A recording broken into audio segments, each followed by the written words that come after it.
Thiruvananthapuram mayor Arya രാജേന്ദ്രനെതിരെ BMS. KSRTC driver സ്ത്രീത്വത്തെ അപമാനിച്ചു എന്ന പരാതി വ്യാജമാണെന്ന് KST എംപ്ലോയീസ് സംഘ് സംസ്ഥാന വൈസ് പ്രസിഡന്റ് K. രാജേഷ് പറഞ്ഞു. ഡ്രൈവറുടെ കൃത്യനിർവഹണം തടസ്സപ്പെടുത്തിയതിന് മേയർക്കെതിരെ കേസെടുക്കണമെന്നും ആവശ്യം.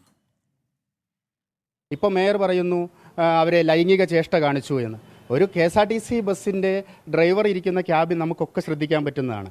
ആ ഒരു ചെറിയ ക്യാബിനിൽ തൊട്ട് പുറകിൽ ശീതീകരിച്ച കാറിൽ AC ഇട്ട് വരുന്നു, ഒപ്പം രാത്രിയുടെ വെളിച്ചത്തിൽ ലൈറ്റ് ഇട്ട് വരുന്ന ഒരു വാഹനത്തിലെ മേയർ ഈ ചെറിയ ക്യാബിനിലിരിക്കുന്ന ഡ്രൈവറുടെ ലൈംഗിക ചേഷ്ട കണ്ടു എന്ന് പറഞ്ഞാൽ അത് ആ മേയറുടെ മാനസിക അവസ്ഥയാണ് അവിടെ കാണുന്നത്. അവിടെ ഏറ്റവും വലിയ കുറ്റക്കാരിയായിട്ട് കാണുന്നത് മേയറെയാണ്.